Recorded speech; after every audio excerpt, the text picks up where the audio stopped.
ஒரு மகிழ்ச்சியான செய்தி. இதயம் நலனையின் விலை லிட்டருக்கு ரூபாய் 105 குறைஞ்சிருக்கு. செப்டம்பர் 2023ல 1 லிட்டர் இதயம் நலனையின் அதிகபட்ச விலை ரூபாய் 503. ஆனா இப்ப 1 லிட்டர் இதயம் நலனையின் விலை ரூபாய் 398 மட்டும்தான் தமிழ்நாட்டுல. அப்ப இனிமே எல்லாரும் இதயம் நலனை வாங்கலாம் இல்ல? சட்டமன்ற தீர்மானம் நிறைவேற்றிருக்காங்க. நீங்க கூட அதை செயல்படுத்த மாட்டாங்க, பண்ணுவாங்கன்னு சொன்னீங்க. இது வரைக்கும் அறிவிப்பா வரலாம் மக்கள் சொல்லியிருக்காங்க. தற்போது மத்திய அமைச்சர் பாக்குறதுக்காக ஒரு குழு அரிட்டாப்பட்டில இருந்து புறப்பட்டு போயிருக்காங்க. என்ன மாதிரி நிலைப்பாடு இருக்கும் அவங்க சந்திப்பு? நாளை நம்முடைய துறையினுடைய அமைச்சர் ஐயா கிஷன் ரெட்டி அவர்கள் மைனிங் துறையினுடைய அமைச்சராக இருக்கிறாங்க. அவர்களை அந்த அரிட்டாப்பட்டி சுற்றி இருக்கக்கூடிய பகுதிகள், அந்த ஊரினுடைய தலைவர்கள் அம்பலக்காரர் ஐயா எல்லாம் இன்னைக்கு நம்முடைய கட்சி தலைவர்கள் புதுடெல்லிக்கு அழைச்சிட்டு போறாங்க. நாளைக்கு அமைச்சர் பார்ப்பாங்க. நாங்க தான் எங்க நிலைப்பாடை சொல்லிட்டோம். நாளைக்கு மகிழ்ச்சிகரமான அறிவிப்பு அங்க இருக்கக்கூடிய எல்லா மக்களுக்கும் வரும். அதுல உறுதியாக இருக்கின்றோம். நாளை மத்தியானத்துக்கு மேல பத்திரிகை நண்பர்கள்ட்ட நாங்க பேசுறோம். இது முதல். ஏன்னா காரணம் நல்லா நம்ம புரிஞ்சுக்கணும். மத்திய அரசு இது பிரச்சனை என்று தெரிந்த பிறகு ஒரு நிமிடமும் இதற்கு சொல்யூஷன் கொடுக்கறதுக்கு தான் முயற்சி பண்றாங்க. முதல்ல நிறுத்தி வச்சாங்க. அப்புறம் அரிட்டாப்பட்டி மக்கள் அங்க இருக்கக்கூடிய எல்லா நம்ம அன்பு சொந்தங்கள் என்ன சொன்னாங்கன்னா, அந்த டெஸ்ட் பெட் வந்திருக்கக்கூடிய மிஷினை வெளியே எடுக்கணும், பெர்மனண்டா விட்டுறணும் அப்படின்னு.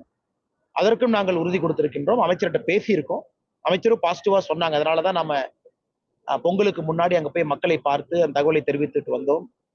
முழுமையாக அவர்களுக்கு அந்த பகுதியில நாளையிலிருந்து ஒரு மகிழ்ச்சிகரமான செய்தி கிடைக்கும். அதற்கு எல்லா முயற்சியும் தமிழக பாரதிய ஜனதா கட்சி எடுக்குதுங்கன்னா, நாளைக்கு டெல்லியில நம்முடைய நண்பர்கள் அங்க இருப்பாங்க, தமிழ் ஜேர்னலிஸ்ட், அவங்களை பார்த்து நாங்க பேசுறோம். ஐஐடி இயக்குனர் காமகோடி அவர்கள் எப்படி கோமியம் காய்ச்சல் செயல்படுத்துங்க. இன்னைக்கு முன்னாள் ஆளுநர் தமிழிசை அவர்கள் சொல்லியிருக்காங்க, அது ஒரு அமிர்தம் கோமியம் சொல்லியிருக்காங்க. இதோட இது அது விட்டுருவாங்கன்னா, ஐஐடி இயக்குனரை பொறுத்தவரை நல்ல மனிதர், கம்ப்யூட்டர் துறையில ஒரு பெரிய நிபுணர். ஏற்கனவே நான் சொன்னேன்.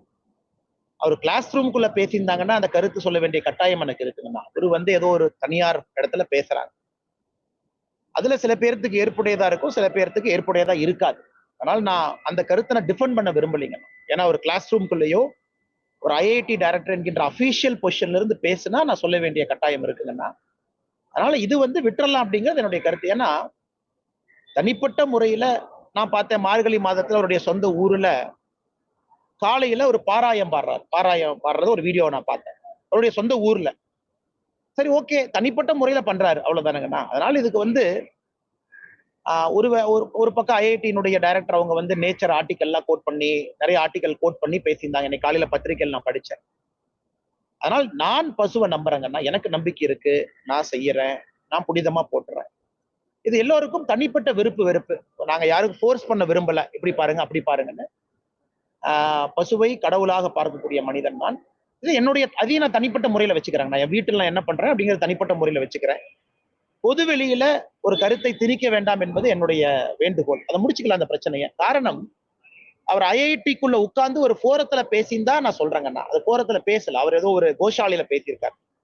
ஏன்னா இதனால அவர் செய்திருக்கக்கூடிய பல சாதனைகள் அது சைட்ல தள்ளிட்டு இதை மட்டும் நம்ம பேசக்கூடாது. ஐஐடி மெட்ராஸினுடைய இயக்குனர் உண்மையால் நான் சொல்றேங்கன்னா, ஒரு இந்தியாவில் ஒரு மிகச்சிறந்த ஒரு மனிதர். ஐஐடியில ஸ்டார்ட் அப் லேபா இருக்கட்டும், கம்ப்யூட்டர் துறையில ஆர்டிபிஷியல் இன்டெலிஜென்ஸ் வல்லுநர், national security advisory board member.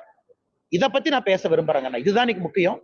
மற்றபடி ஒரு கருத்தை ஒருத்தவங்க ஏத்துக்குவாங்க, ஒருத்தவங்க ஏத்துக்க மாட்டாங்க. நாம எதுக்கு போய் அதை புஷ் பண்ணணும்? அதே நேரத்துல தமிழிசை சவுந்தரராஜன் அக்கா அவங்க ஒரு மருத்துவர், அவங்க கருத்தை சொல்லியிருக்காங்க. நான் அந்த கருத்தை பத்தி நான் எதுவும் கமெண்ட் பண்ண விரும்பலீங்கன்னா, அது ஒரு கருத்து தான்.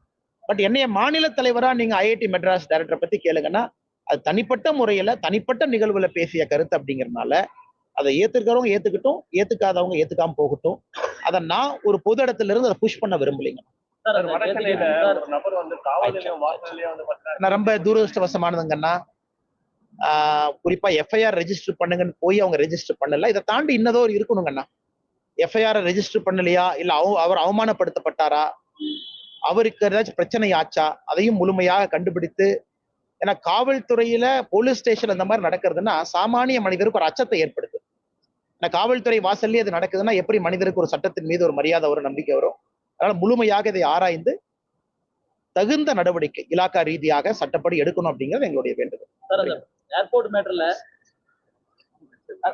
பேசுவாங்கன்னா நான் நாளைக்கு வந்து